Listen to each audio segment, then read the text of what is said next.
welcome, Rachel, to the Prolific Creations podcast. Super excited to have you here and explore more of who you are, what it is that you've done, and of course, what you're doing. So, as we explore just the different creative outlets and how that looks like in today's times and how that has looked before, right? We just want to get your insight of how has that changed throughout the years, right? So, when you hear the word creative, what do you think of, and how would you define creativity? Well, that's funny because I normally don't think that creativity have a definition, because if you can define creativity, then it's not creative. Okay. So that's the first thing we have to do. We have to stop trying to put it in a box, because it's an expression of someone's inner, deeper soul that we Okay. appreciate. So there's no way to actually lock it in to a Right. box. So it can be compared kind of like to the word normal, right? I've always had Right, the problem with the word normal. It's like, what is normal, right? Who is the person that set that right, standard for normal? So then when you think of creativity, right, it's subjected to each, right? right. There There's is no different normal. levels of it, right? And obviously Right, there in is no today's normal. times, cool. So at what age then do you think you started exploring a creative outlet? 6. That's okay. Because I was singing in the church, I was singing in the school play, and it was fun. So I didn't realize it was creative, but I realized it was fun. Okay. Is that something that I guess I mean I know at being 6 years old, right? You're obviously still under your parents or guardians. Is that something that caught your interest? Like, hey, like this is what I want to do. Can I be a part of it? Or is that something that you were kind of I don't want to say forced into, but kind of be like, hey, this is what you're doing, you know? No, it was something I wanted to do because my parents were already ahead of their Okay. times before other uh, members of society, especially African American Mhm. society in the Right. South, which is tend to lean real conservative. My parents were probably liberal or more moderate during, we're talking, the 50s, 60s, and 70s. Mm. So that was, yeah. So my parents was ahead of their time before times was there. Okay. So When would you say that you got would you say then around that 6 year old mark, is that when you really started to get serious about those creative outlets? Or would you say that came at a later time? no, that did not happen until high Till high school. school. Not even in junior high. That did not happen until high school. And mainly that's when I ran into my choir teacher, who knew I could sing because I was always humming.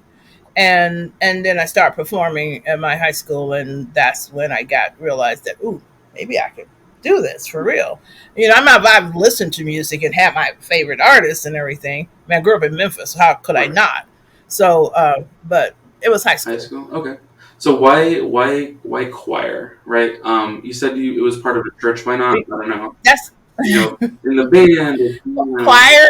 Yeah, if you know the South, choir is the easiest way to do, if you're a singer, or even if you're in a band, because a lot of churches have Right. bands, to do music. It's not for theater, and that was the difference in high school. Was I actually did theater with Okay. music, and so then my dream was Broadway. Hey, never got there, but it was there. Okay. Okay. So I know you mentioned your high school teacher, right? Were there any other particular people or mentors that really influenced your creative pursuits, right? Um, usually at a young Nope, it was her. It was her. It was nobody but okay. her, because my parents were too busy trying to keep us alive and working. When you grow up, I grew up in poverty according to American standards. I mean, I was poor, but and so they were too busy working to keep us alive. So they had dreams too, but when you got to eat and pay rent, those dreams get on the back burner. So we never discussed them, but I know my mother was always so happy when I was doing the show. Right. So, but she never discussed it. So she never told me I couldn't dream, but she never promoted the dream. Okay. Okay.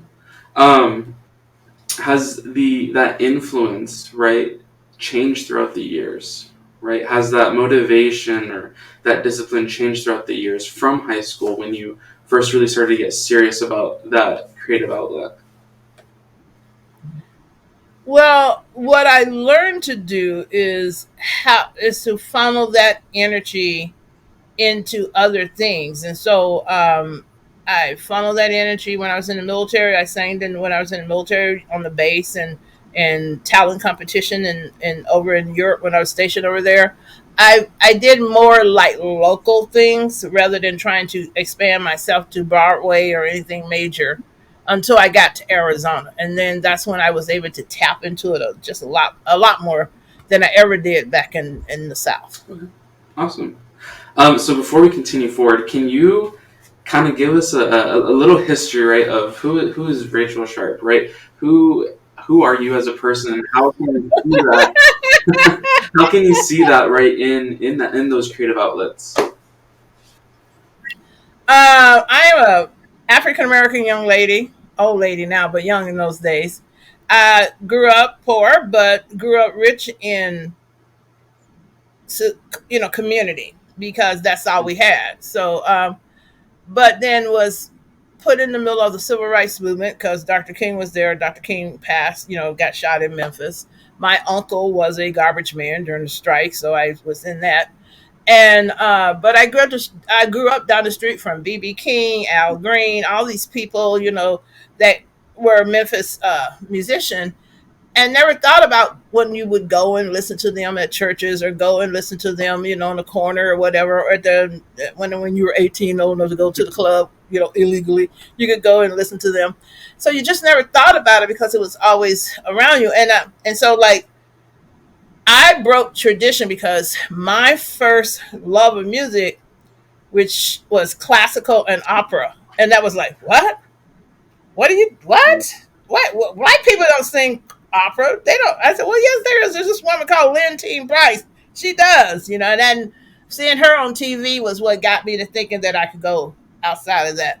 And but my biggest dream that I still have not yet done, which is why I ended up in Arizona going getting a degree in media arts, was to work for National Geographic because the outdoors to me is a symphony, and I like Right. that.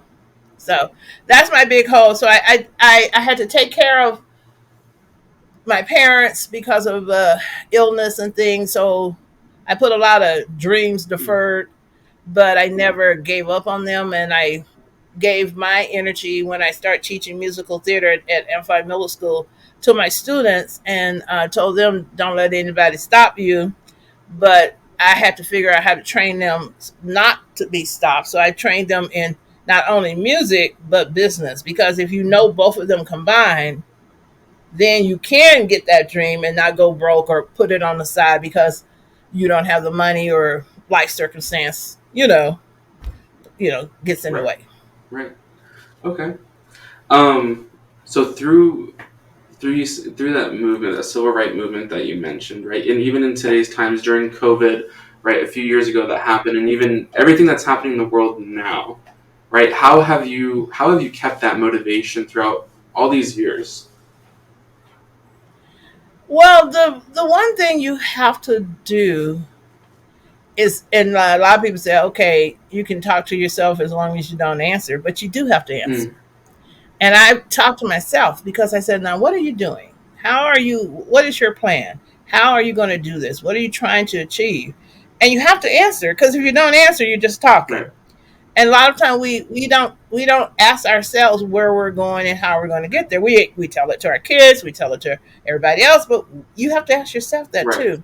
So I realized that at the age when this is a little harder now. I realized I was a little old, and to put all that effort into getting to where I thought I wanted to be at would be it would just take another half of my life that I was already going into the other half. So I decided that, all right, what can I do in a short amount of time that can still be creative that would help me? And so I've been writing, and went to poetry because poetry is like Mm-hmm. singing.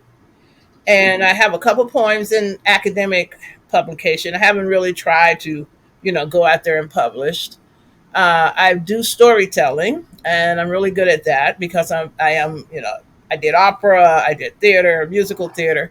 So and I write short stories. So I these are the items that I can take my short burst of creativity and put it into. And so um, I do that, and so that's what I do. I have tons of poems, tons of short stories. One of the reason that I need to retire is so I can edit my work and get it out. I have books. I have all kind of books like this, Right. laying around with stories in them and poems, and I'm like, I just need time to be able to edit and put it together. And you'll see me carrying books around. You're like, why she got all? Because sometimes when I hit a brain, oh, Right. I'll jot down my ideals so I can go back to it to develop it even Right. more. So I've taken poetry and short story writing has taken the place of music and theater because you got to write it first Right. anyway. So Right. Yeah. So what we speaking of those, going back to those short stories, right? Is there anywhere that our listeners or viewers can go to eventually? I know you said you haven't published them yet, right? Except the academic ones, but is there anywhere they can go to eventually in the future to read your short stories or poems? well, I hope to. I have a couple on an old blog somewhere out there in Google Land. I have to find that again. And so I want to create a blog and put my stories out. Um, and then, if so, it's a poetry, I do want to create a podcast as well and read my poetry to Okay. people. I've read it to other friends and things. So I think I like to go to people's houses and do poetry reads. I like to do things. I think it's more personal when you can do it in person to Right. people because you want their reaction. You want to see that they're getting it, and you want to be able to answer their Hmm. questions. So that's my future when like next May when I retire.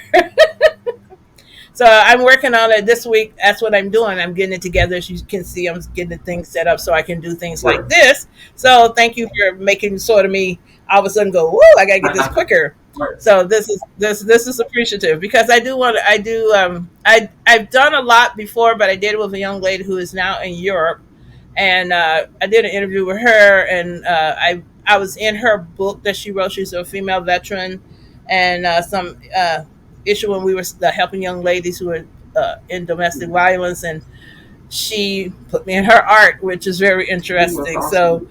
so I'm out there in the wide wide web. You Okay. just have to Google Gotta my do it a little name. bit, right? Okay. Cool. I'm gonna put you on the spot a little bit here, Rachel. Uh oh. Is there a story that you'd feel comfortable sharing with our listeners? Well, let me give you a story that just came about. A very strange form of art. So I was watching The Voice, and this little girl sang the Minnie Riperton song, and I said, "Oh, I remember her. I met her." And then I Googled her just because I had met her decades ago, like in the '70s, and realized that what's her name, Wilma Rudolph, from Saturday Night Live. That's her Oh, daughter, okay. and I'm like, "Oh, wow." So I was like, "Why I did not know that?" And so my friend said, "Well, how did you meet her?" I said, "Well, this is a '70s stories." Me and my friend wanted to go to this concert for this band called Stories that did this song called Louie Louie Louie Louie about him liking a black woman. And we, of course, in the '70s, I was like, who's this white boy singing about a black Right. woman? But we didn't have no money. So back in the day in the '70s, you spare change outside of places. So we asked around till we got enough money to go to the club. We went up to the club. We sat up top because we didn't have no money, but we're going to see this music. And this young lady and her, some other young African people came out, or at least I thought they were just African American. They were her band members. And they sat down and we started talking to them. And she said, "Yeah, my name's Minnie Riverton. I'm opening for Stories." I said, "Oh, okay. How great you? Okay, fantastic." She went out, and I'm like, "Dear God, she should be they should be opening Right. for her because she was actually better Oh, than they wow. were." And I had no idea who she was. She was there for 2 days. We hung out with them for 2 days. It was great, nice people. And then I knew she passed from cancer, so I knew that. But so weird, full circle. In my '70s, I see, I'm like Googling because Google can, Mhm. and there was, I'm like, wow.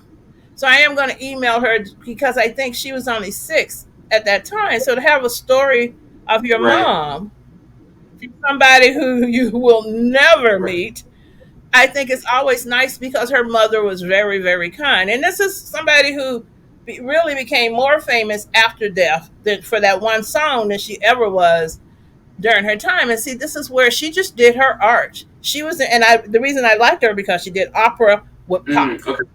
and contemporary music. So that's why I really loved and related to her music. And I just think that what a loss, I mean, but yet her voice was so unique, and her dedication to her art was so great that even today people are still singing that Right. song. And that's what creativity. You were talking about Hmm. creativity. Who knew that somebody singing opera and pop together would be still Right. here? So that's like a crazy personal story. No, for sure. Thank you. Yeah. Thank you. Thank you. Um, is there anything that you do, right? Because we all have that. I'm going to call it that time of drought where it's like we kind of don't feel motivated. We don't really feel inspired. We kind of just feel, for lack of a better word, just meh, right? Just like, just there. So is there anything that you do, right, as being as creative as you are, is there anything that you do to go out and find inspiration when you feel like the inspiration isn't coming? Well, I because I didn't have the time to work at that as an industry all the Mhm. time, I don't ever really chase that inspiration. It comes to me, like I'll go out for a walk and somebody will walk by or something will happen and I'll have a thought, and I like to carry little Okay. notepads or things with me so I can just jot down their thought. So I don't really, like I don't have a muse. Nobody Mm. muse me. Nobody Right, right, inspires right. me. Life inspires me. Nature inspires me. Beauty inspires me. Humans inspires me. Greed, evil, all these things inspire me. But like I say, I have a lot of work that is not yet Right. finished, and that's what I need to do. That's my um, I do, and I have things that ideals, and I have documentaries that are written and ready to go, and just need to shoot and dialogue. So I have tons of things that I have saved over the years that I know should be Right. done and will be great. But everything inspires me. I mean, it's unfortunately right now we need some creativity, we need some beauty, but you have to look at the evil too and see what is that Right. doing, because you can't understand evil unless you know what Right. it is. Right. For sure. And I think that, kind of adding on to what you said a little bit, even right, not just looking at the beauty for just that inspiration to be creative, but even from the dark times, right? Even from that, as you call it, evil, something can still come out of it. Right? Right. Something beautiful, Well, if you want to say, can come out of it still. Well, if you look at Anne Frank, I'm sorry, I mean, her story we still look at. Even Shakespeare, he was a rogue, and he was still, there are things that Romeo and Juliet. That wasn't a beautiful love story. That was a crazy Right. story. Kids, committed Right. suicide, but yet some people see the Right. beauty in that. So that's what I'm saying. So those were bad stories. Othello. Oh my God, come on. But the beauty of the pain of suffering has a beauty in it, in that it exposes Hmm. mankind, or either for the good or the bad within their Right. soul. So so that you can get inspired by. I mean, evil inspire other Yeah. evil. So Right. Right. For sure. Thank you. Um, Are there any specific or are there any specific challenges or life events? Right, I know you mentioned a few earlier. Are there any that really became a pivotal moment that either kind of hindered you from being more creative as much as you wanted to be, or the opposite of pushing you to be more creative? well, my father, who was in a car accident at work, I had to stop and take care of my parents and my brothers and sisters. So that did slow down my trajectory as to where I was going. But it didn't stop me from thinking that I would ever achieve it. But that was, and that's life. They just didn't have the money and Right. the means. And I was the oldest. And as young ladies, we're always told that as female, that's your duty. I don't, but, and I did that because they were my parents and they did their best to take care of me with what the means that they Right. had. And but that just left me out of the public eye. It didn't leave me out of creativity because I've always done things. I've done film festival. One of my and when I was at the U of A, one of my best film festivals called In Hollywood Shadow, and it was a film festival about African American filmmakers that were always in the background in Hollywood that were making movies and everything. And one of the films I wanted, part of the thing was I had to get a really cool film. So I found this film by Julie Dash called "Daughter of the Dust," explaining the slaves that escaped into the swamp in South Carolina. And so I wrote her, telling her I was a African American woman doing my first film festival as my senior Right. project. Could I possibly have her film? And because it was a documentary, it wasn't. I mean, it was a film, but it wasn't by anybody big. So I figured I might be able to get it. So she gave Oh, it that's to me. awesome. So then the Tucson Weekly picked it up. Now here's the cool part. So I'm looking at it in the Tucson Weekly, and it says "Daughter of the Dust" premiering in New York City and Tucson, Arizona. And I realized, oh my God, I got a first run film from this woman who is premiering in New York City and Tucson, Right. Arizona, and went on to win awards. And this is my see. I stumble into people who are doing what they want to Hmm. do, and they give me their products because they know my heart is sincere. So I stumbled into Minnie Riverton. I stumbled into Julie Dash. I have stumbled into a lot of people who are technically famous that I never think about because I don't look at them as famous. I look at them as Right. artists. Right. I look at their craft. And so I always laugh when people go, "Girl, you always," I say, "Yeah, I know I met people, but I don't care." Right. I've stumbled in some really famous ones who are Right. horrible, but I look at the craft. Is your Right. craft good? Right. I So, think in today's times, right, with being so social media heavy, right, it's easy to kind of just look at the person, not really look at the craft, right? And I don't want to bring politics or anything mhm. into it, but there's so many things out there on Facebook, Instagram, Snapchat, YouTube, right? That it's just like, hey, this person's in front of me, they must be relevant. What they have to say must be relevant. But it's like you said, when you look at their craft, it's like, whoa, like really? Um, do you think, Right. I know. I look at somebody. I'm like, why are you right? Yeah, famous? Okay. Okay. I mean, I need you to have a good craft. She had a great craft. Minnie Riverton had a great craft. I mean, the people that I look at are I'm looking for their the quality of their work and is it good, like their poetry, like I didn't know who Amanda Gorman was until she read for Biden. Then I'm like, woo, how did I miss her? Because she was young and in a younger circle of artists than what I look at. But once I found her, I'm like, okay, here's a good. It was her craft. I didn't care that she read for Biden, but she has great poetry. And so, I like Robert Frost. I like, Maya Angelou. West worship her. You know what I mean?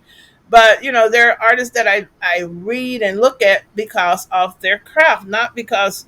And if I meet them, I'm like, oh, I don't right, gush. That right, sorry, I don't need to because I consider myself artist.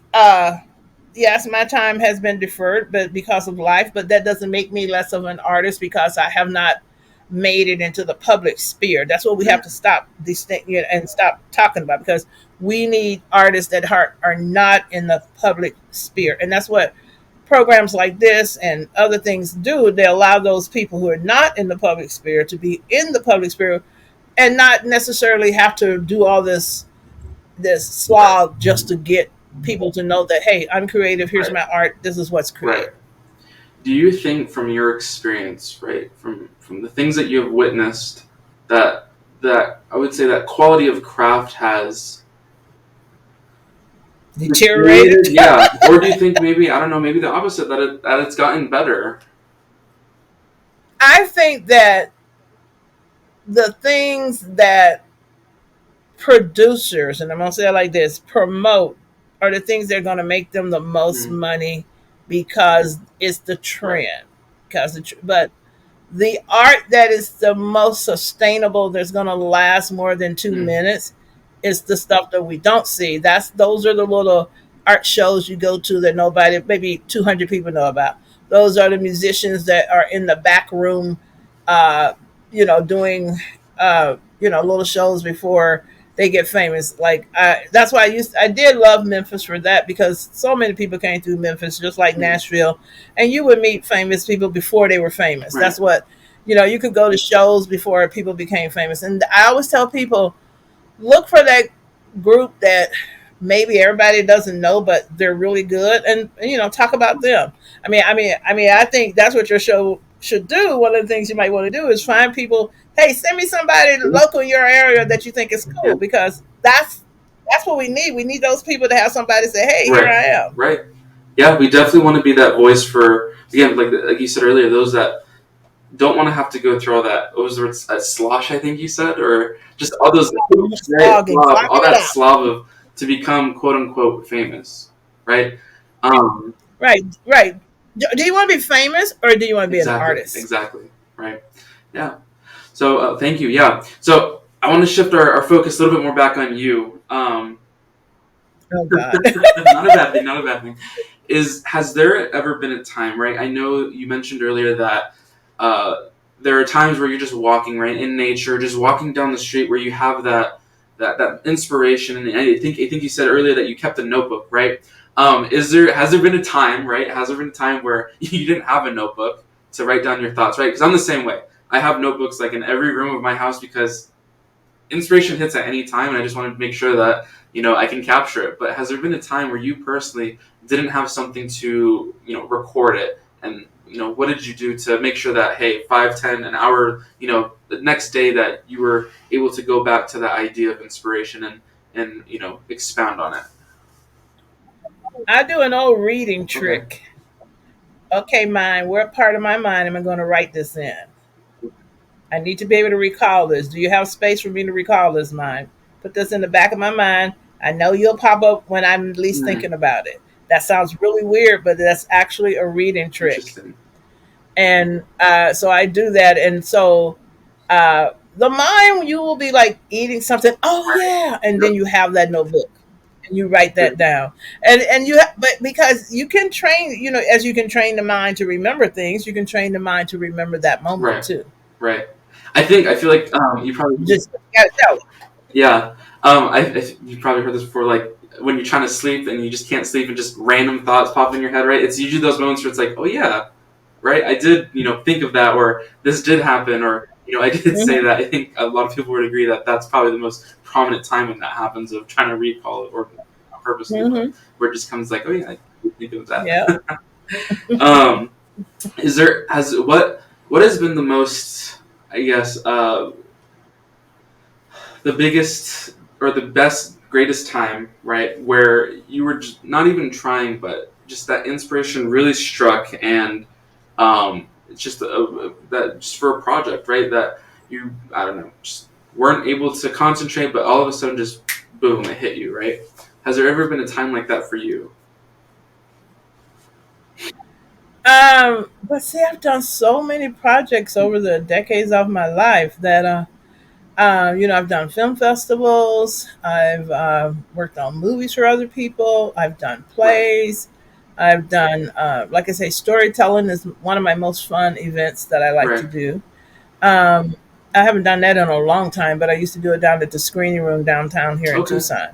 So storytelling and but as far as personally, I really like my shows that I put on when I was teaching in middle school, because my kids uh, didn't think they could do it, and I took everybody. I took kids, and I'll give you a particular show.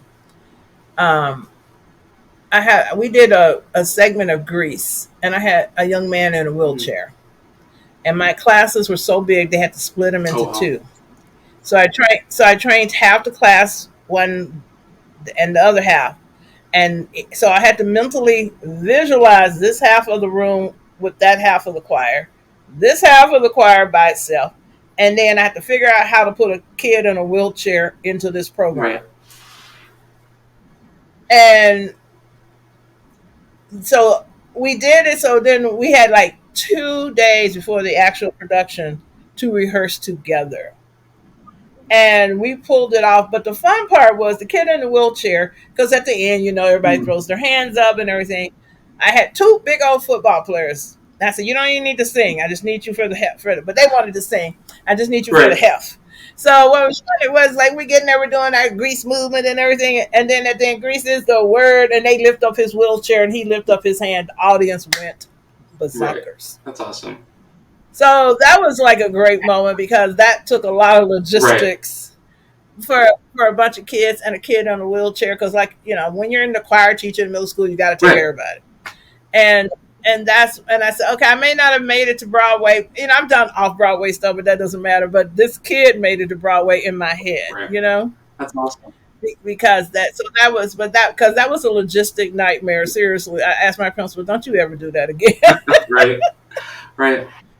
but I remember that, and I saw the young man. I was at Pima Community College, and he's like, "Miss Sharp," and he's still, and he, because that was he was able to come out of his shell, and now he's. I'm not quite sure what he's doing. I haven't seen him in a few years, but he made it to college, and he was alive. He was doing well, and before that, he would just sit in Right. his chair because he felt bad. But he realized, and he made a lot of friends who he kept through high school. So Right. that was That's great. awesome. Um, I know you had mentioned before, right, of growing up in Memphis and how the church has played an influence of using that creative outlet of being in the choir and then in high school, right? Would you say any other of your cultural background has that or heritage has that influenced your creativity, right, through your teenage life when you started to get more serious about that creative outlet and even now as an adult? Well, okay, so Memphis was in Mm, flux.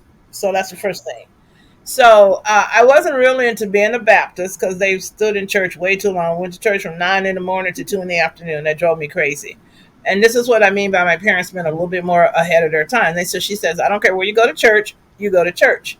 So at the time, busing had started, and I was going to a pretty much all white high mm, school. And one of my white friends said, "You want to go to mass with me?" Okay, sure. So I told my mother, "Hey, I'm going to go to Catholic church with this girl." So her parents picked me up, and we went to the Catholic church, and the mass was only an hour. I said, "What do you mean we're done?" She said, "Oh yeah, we're right, done." 1 hour? Oh, she said it's longer during Christmas. So I went Christmas and it was like an hour and a half. Woo-hoo. Black church. Oh, that's all right, day. I'm like, oh, I like this church. And that sort of got me into more classical music and right, Gregorian chants and all those things.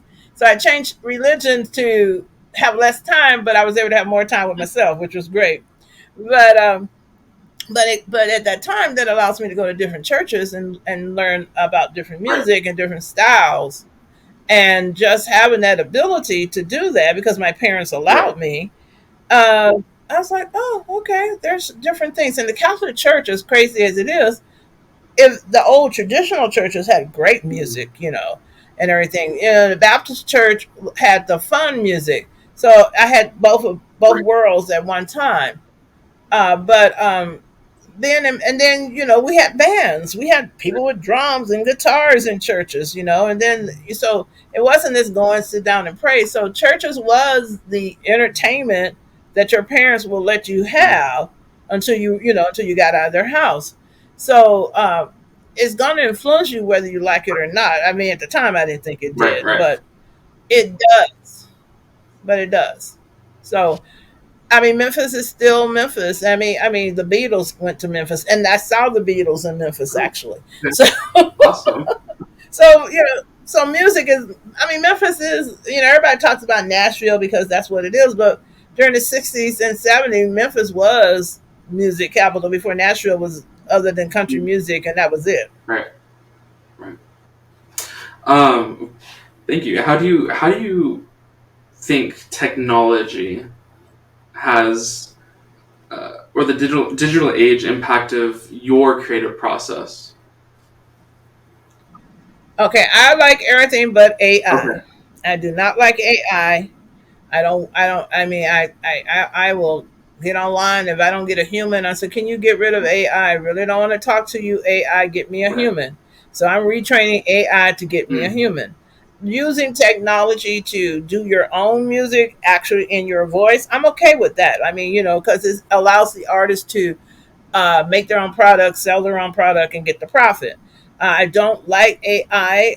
I think AI has a place for maybe somebody who has a disability in speech or stuff, especially people who have that issue or sight, because that could help them out. But as a if that's what you're using for your creativity, then you are not Mm. creative. If you're using somebody else to fabricate how good you are, because shoot, I could make that thing think I could sing Right. everything, Right. and I don't want that. I want your creativity, not AI's. Yes, AI is a creativity and it's creative in its own creation, but that should be it. And it's okay to use it, but it's not okay to say that that's the end of the game, because it's going to be the end of the game as you as an artist. Because right now you could take my voice, redub it, use AI, and do whatever you want to Right. do with it. Does that mean that you really have my creativity locked up, locked down, know what it's all Right. about? No. You took a machine, just like the greedy people and the evil people, and you used it to fabricate something that doesn't Right. exist. So, like it, using technology, fine. AI, not into it. Okay. And I've been on technology since the '60s, Right. so Right. yeah. Do you think as do you think creators then, now and in the future, based from what you've seen, have been too reliant on AI then, to right spark that creativity? I think it makes it too Okay. easy, because if you could write me a beat, as they say in the hip hop world, if you could write me a line or lay down me, a track without me having to think about how that track, if I can just go do do do do do, and then you could go ahead and take the rest of it and run that track out. What did I create? I created a Right. note, you know. So am I creating music? No, I'm creating AI, and that's the distinction we need to say. No, I did not create a music. I did not create a song. I created Mm. AI, and that's different. So if you're using AI to create something, then it needs to be called Miss Rachel did Right. AI, or Mr. Lucas did Right. AI, not you and so that's we need to make that distinction between complete Mm. creativity and AI So do you creativity. think a person that does claim AI as complete creativity, would you consider that, right, as an educator, right, as plagiarism, right? Because when you think about it, right, AI is really just thoughts and information that has been compiled by, a bunch of people.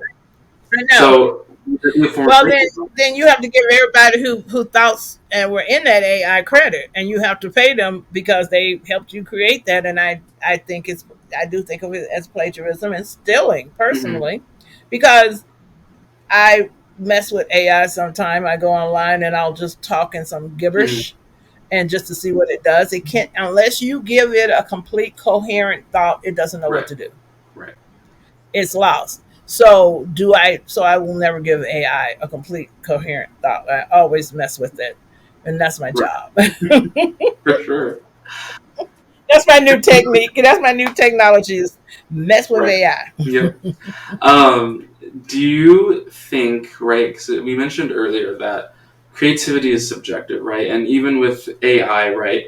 Um, just because you use AI doesn't mean that you are creative, right? I think we've established that, right? Not unless it's your own. That means you're technically you have a lot of tech Right. skills. Right. Exactly. So, do you think then that creativity is something that can be taught or even learned, or do you think someone's just naturally born with it?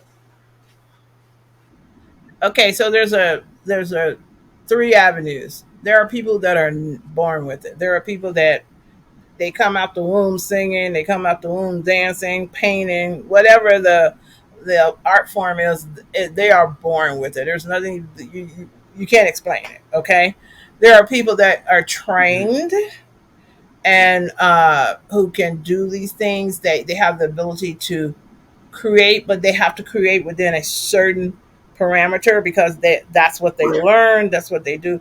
Like I can do art, but I don't do art like other people. I it's all in my mind's eye. I am not born with it. I can do it, but it's not it's not the same way. And like when I was teaching art to the students, and they're like, "Well, Miss Shar, don't you draw?" I said, well, "I don't draw like you, like Miss Rachel draws. I'm different, and so that's me." But and then there's the people who figure out how can I do this the cheapest way, the smallest way, and just copy somebody else or do what somebody else created. That's like like when a designer make a bag and then Bobby goes down the street and do that bag for the same looking bag for Right. $30. But Bobby, this guy said, yeah, it's the same way. You rip off. So that's the third area. There's called rip off because you didn't you may have had a creative mind. You maybe could did, but you didn't do it because you didn't want Mm. to, and you just rip it off. And there's a lot of people that has ripped off all like Native Americans. Oh my God, they've been ripped off so much it's not even funny for their art. So is a lot of the Asian countries. Like hey, here we go. You know, people did that. But give credit where credit is due to the artist. And I think if you're going to reproduce something, and that's what AI Mm. is, reproducing something, then give credit to the original people that created Right. it. Right. So AI is in that third one. Right. Um, do you think in your own opinion, what would you say is like the original or the foundation, right? The basis of music or art, right? Where everything came from, where everything was inspired from, right? Because obviously we know that there are some cultures that are older than others, right? And everything had to start from somewhere. So where do you think it would be where we can find like the basis of where everything stemmed from? I think that art and music came when the earth was formed because sound is what we Right. use. But noise comes from birds and different things. It's just that also pain and suffering gives you Mm-hmm. music, but there is no set group or place or time that created it. It's the history of our Right. earth because waves create Right. sounds. If you ever can get to a place, you can't get to it very much now, but back in the 70s, there are places in San Diego that I could go and sit with no cars and very few people Mm-hmm. around and just listen to the sound of the waves crashing. And it was musical. Or you can listen to birds if you can get far enough out from Mm-hmm. humans, you know. And there's value in that, and silence is actually a sound. Right. So I don't think it came from any one Mm-hmm. place. I think it comes from every place on the earth, but is what we this just like what AI decide is certain intelligence. What do we decide is music? Because you know, drumming is music to some Right. people. That was a skin over another piece of fabric over some Right. wood. Uh, Making things and like different things. Make music, singing. Some people never say a word and they just do like the chants. They're like so there was before there was instrument there was Right. voice, and so the voice was probably the first when man first started speaking in whatever language was the first instrument because and then other things came along with it, but the voice, which we all possess, not always the best voice, but the voice has always been the first Right. instrument. So everything can see that's the problem. We try to give somebody credit for create that creativity, but everybody is actually the owner of that. Now, there are some people that over the decades of mankind on Earth, they create a certain specific sound for a certain part of the Mm-hmm. world, but that's everybody. Everywhere in the world has their own creativity in their music. So, since the dawn of time, There, how's that? Is that a there, good there, answer? yeah. That works. No, yeah. I'm amazed, right? How you mentioned earlier, right? How people will take the most right, smallest, biggest, most peculiar sounds and make something so beautiful out of it. Not that it's not beautiful already in and of itself, but there's a bunch of um, artists that will, I don't know if you heard of any of them, but they'll take a little microphone and they'll make a little noise or something and then create this intricate Hmm. song, this intricate symphony out of it. I mean, I guess that's what instruments are, but Well, that's like yeah, jazz. People who right, scat. yeah, Scattered. What? They're using their voice as an instrument. They're yep, scatting. Like that. yep, hmm, Like what's that? Oh, okay. Or harmonies. Yeah, because yeah, you can make music without instrument, without money, without fame. You can be yeah, creative. But if being famous is your only reason for making music, right, then okay. I mean, I don't necessarily mean that I'm gonna like you, and that's where everybody goes, well, don't you like it? I'm like, right, no, not really, but because like, and some people, like, I was watching a documentary on Britney Spears, not Britney Spears, yeah, Taylor Swift on Netflix, and she was telling about how she sold her soul out to be mm, famous, and that she was making music to be famous, and she had to be a certain way for those people, and now she's making music for right, her, and I might actually be able to listen to her music that she's making for right, her, and that to me is better right, music than making it for the right, producers. See, I got my people hmm, right. Than Taylor Swift making it for Taylor right, Swift. I want to hear what Taylor Swift wants to right, make. That is much more important to me. And then anything, I actually hit her up on Instagram and said that to her. So I'm there you bold go, like that. But that's my right, thing. Is, are you making the music to make money? If you make money out of it, then that's a right, blessing.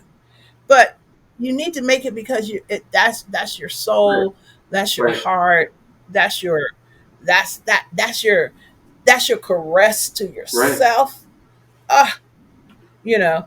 And to me, that's when she became an artist. When I saw that doc about her working to, she says, I can't do this no more. I got to right, do me. And I'm like, there you go, right, girl. right, the There you power go. to her, yeah, and it's interesting, And that's what happened to Whitney Houston. She never got to be right, her. right, yeah. Never got And to it's be her. interesting to see, right, using again Taylor Swift as an example of like when they did sell their soul, right, and how that music has changed, right? Like you can hear it, you can feel it, right, in the lyrics and the music. There's a noticeable difference where it's like, okay, like yeah, it's Taylor Swift singing, but it doesn't really feel like a Taylor Swift song, right? I think she's a great example of I've heard a bunch of people say like, that's not Taylor Swift, and then now it's like, okay, now she's getting back into her groove. Now she's doing what she wants to, right? And even other artists, right? You hear all the time, oh, they must have sold their soul to the devil to become famous, to make millions, to be so popular, to be trending for be number one on the billboards, whatever. Me personally, I think that when they do that, kind of sounds almost like every other song out there, right? Right. It's like, okay, I can sing that. And I'll be listening to the voice and I can know within 30 seconds of the first three or four notes, okay, Right, turn, mute. I know when, okay, oh, that's right, different. And that's why like some of the people turn right away, but the people said, why didn't they turn? I said, because it was the same as the person that they actually did. You need to be unique, but make it your own. They always say make it your own, and that's what they're looking for, somebody. But then what's so funny, after they tell you to make it your own, then they ask you to do it this way so they can make right, money. It should always be your own. And even for painters, for I've seen some crazy art and stuff in my days, but it was their right. own. And okay, I don't have to love it or whatever, but I respect the craft. And that's what we need to talk about, Respecting the respecting the craft, right? craft.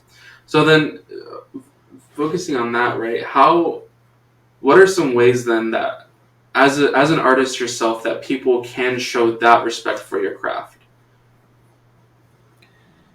Well, that to make money, that's why I ended up in teaching, because I didn't want to be restricted to selling my craft Mm-hmm, out to make mm-hmm, money. And teaching actually became a craft for me, because I realized that I could educate young people to appreciate work and also appreciate their art. But at the same time, you have to know when you're ready to be out mm-hmm, there. Are you just being pushed out there because somebody saw a greed factor in Right. themselves and they could exploit it? Or are you really ready as an artist to share? Because once you share, people gonna want a piece of Mhm. you. They're gonna want to take either something. People are going to want to talk to you about it. So you have to know when you're ready to share. You have to be prepared. You have to be, even in little places, if you're on stage, you'll get people that, even though you're nobody, you're not famous, but even in that little small world that you're in, there's still people that are trying to take a Yeah. piece of you, and you're trying to figure out wait a minute, I'm not anybody. I mean, even in me just doing film festival, I have filmmakers chase me Right. down because I didn't put their film Mhm. in, and what was I thinking? And I'm like, it's Tucson, Arizona. This ain't Right. LA. But just to get that acknowledgement, so the main thing I can say to any artist is just make sure you're ready to share, because when you do, even if it's not world, like blow up famous, there's always going to be Yeah. somebody. And I know when I put my poetry book out, because some of it is heavy and my short stories out, I'm sure I'm going to get to that. But I understand that. So that's the main thing. Right. Yeah. Do you think then, as an artist, that I guess the biggest disrespect, right, that an artist can receive for their craft is when somebody tries to exploit that craft, right? Because like you mentioned, right, even like in a small town, right, small town, whether it be that be Tucson, whether that be a large area like LA, there's always going to be that one person that's like, hey, like, let's make a buck off this, right? Oh, this and that. Let's make some money. Do you think that would be then the biggest form of disrespect that an artist can receive for their craft? It depends on what they want to do, because if they want to make money, then that's okay. Because I do plan on trying to publish my poetry, but I'm going to be selective on who I let help Right. me make that money, and that's the catch. Right. It's not that you can't do that. It's just that that's why I taught the business aspect of entertainment to my Right. students, because I've said you can be an entertainer, you can be a Mhm. singer, but please take a business class, please take a finance class, please take a marketing class, so that you can know how to do these things Right. yourself. I said, you don't. I said Pima College, which I has a very short 1 year business Mhm. class, a business certificate. I would recommend that all artists who really want to be their own boss, really want to promote their own art, go and take some type of business certificate, so you can know how to run your business. You, as an artist, is a business. So it's okay for you to make money, but you got to know what you're doing. You just can't give willy nilly, okay, here's my creative life and everything, and do what you want to do as long as you give me a Right. check. A lot of African American artists got ripped off that way, and they ended up broke. And you still hear of all of them, a lot of them being broke, and they gave up the rights to their words, their lyrics, their image, and that's why every person who's going to be an artist need to take a business course.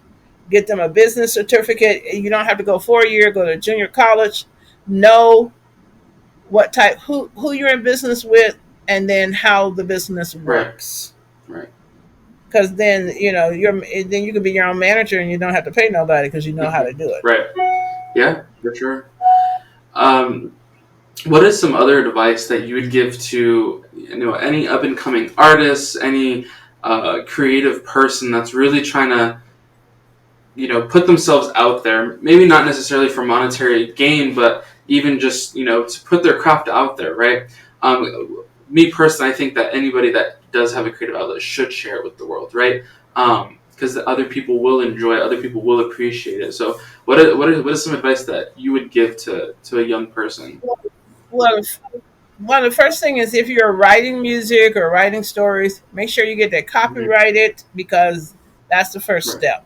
Second is, there are free things that you can do for other Mhm. people. There are charities. I don't work for profit people for Mhm. free.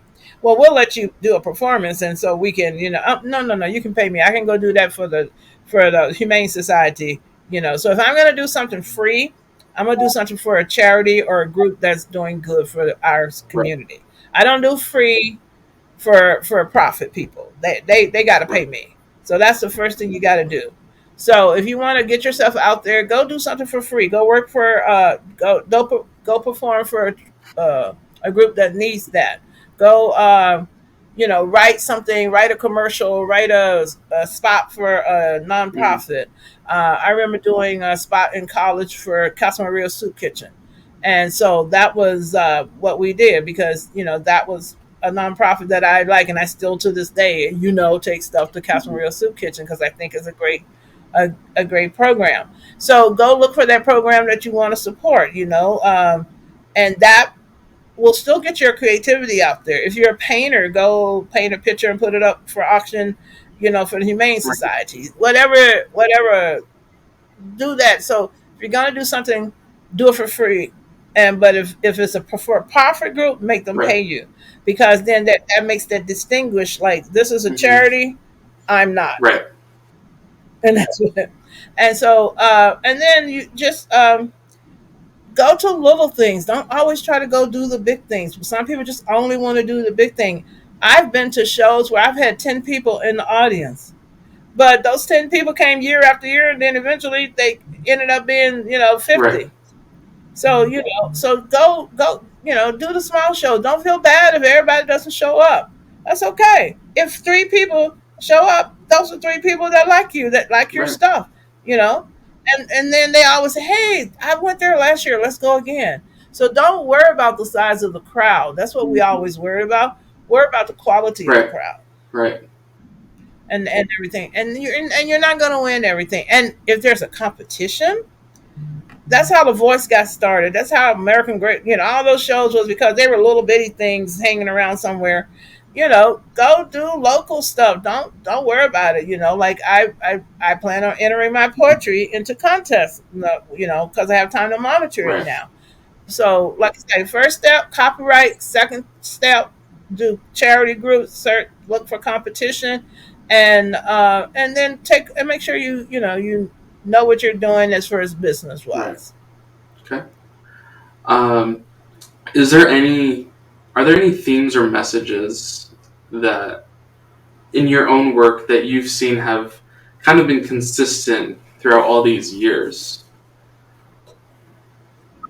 Nobody cares more than you. Nobody cares more than you. Would you say that's like in every No, aspect of a person's life, or would that pertain more? every aspect. Nobody cares more than you. Everybody said I care more. No, you don't.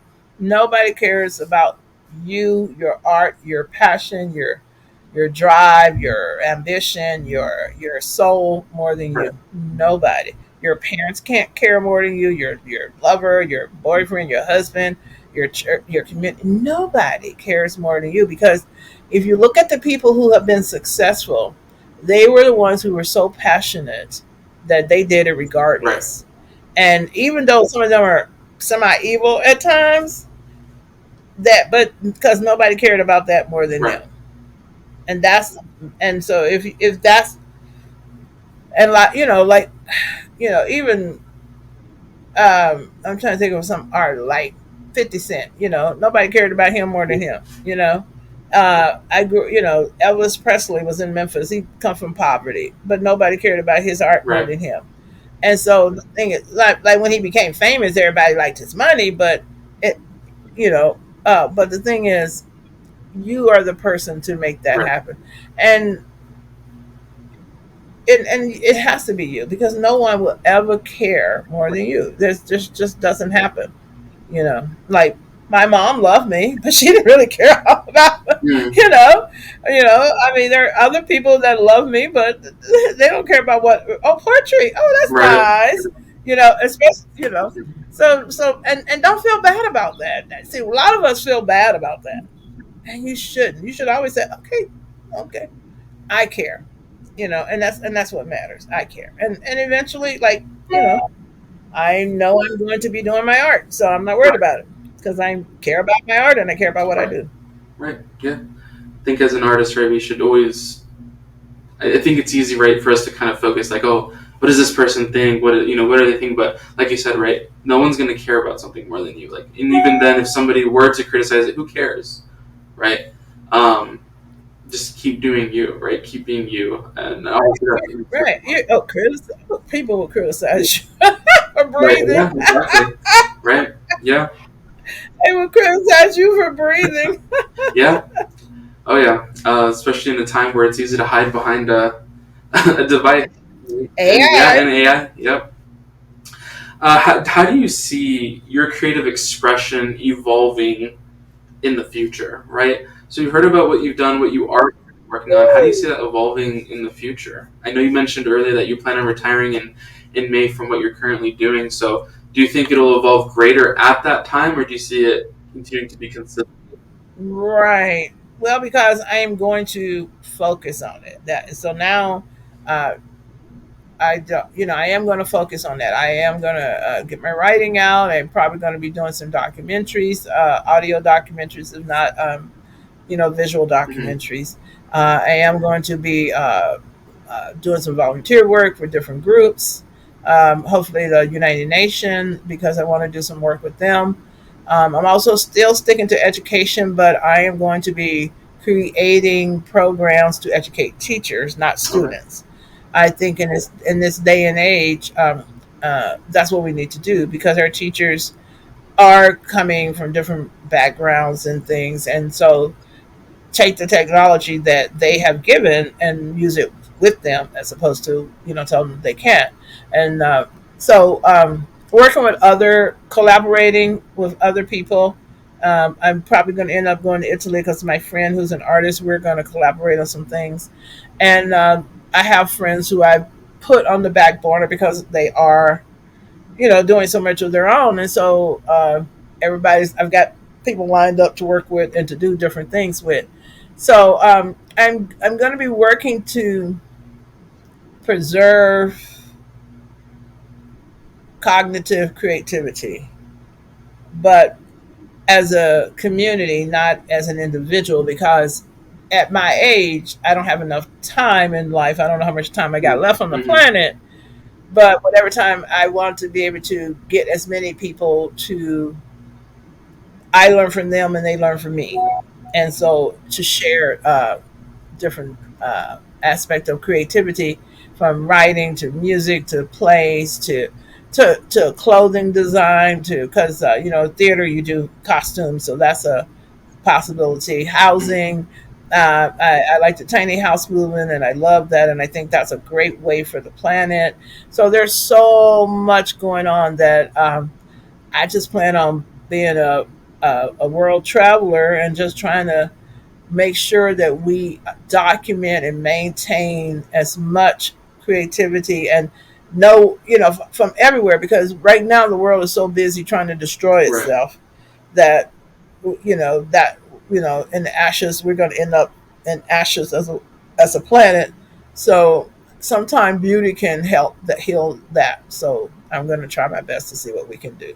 Awesome.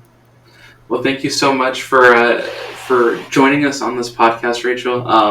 For all that insight and words of wisdom that you given to me and all our listeners.